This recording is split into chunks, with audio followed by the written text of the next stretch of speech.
pedals on my bike are in pretty rough shape. They don't really spin that well anymore. They feel a bit warped under my foot, and some of the pins have gotten torn out and taken the threads with them.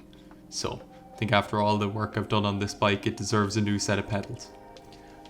So I decided to try out some DMR pedals, the V8s to be exact. I got them in this absolutely gorgeous blue color, which of course matches my all blue theme of my bike because I have no creativity whatsoever.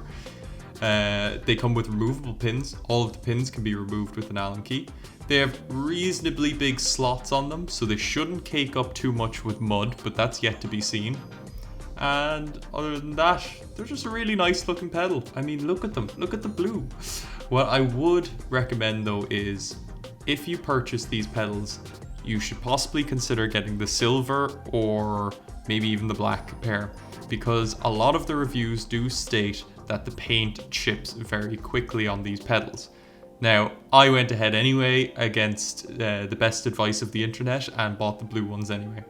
So in the box you'll get some literature. They try to sell you a saddle and some death grips, we all know about that. You get some stupid safety warning, and you also get a sticker. Standard fare for most bikes. And the sticker's really nice if you can get it out of the box. Now, to remove most pedals on most mountain bikes, you'll need a set of cone spanners.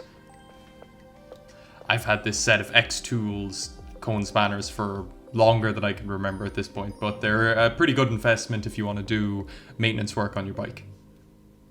Now, generally when removing the pedals, if you have it up on a bike stand like I do, what I sometimes do is I'll lock the back wheel with the rear brake, and then it's just a case of using all your strength you can muster to get them off.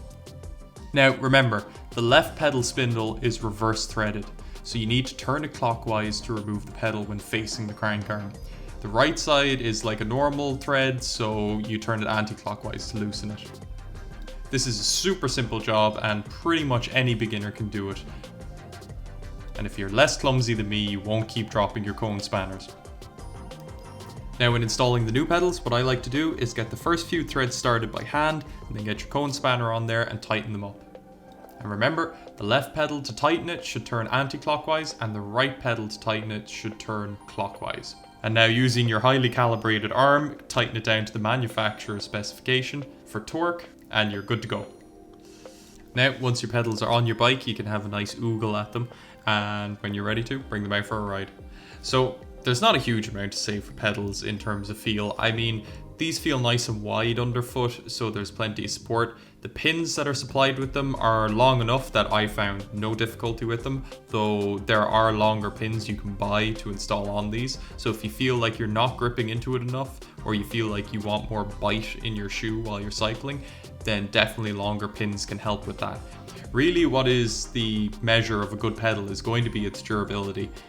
The DMR V8s have great reviews.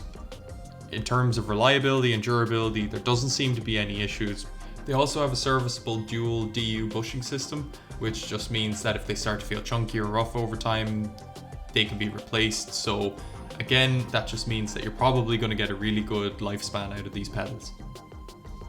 I will, however, do a follow-up video in the future just to report in on how these pedals are managing over time. I'll likely end up doing that with a lot of the parts I put on this bike. But that's it. These are a great cheap pedal. They come in at about 40 euros. So thanks for watching this week's video. I hope you enjoyed it. And if you did, please think about liking and subscribing. See you next time.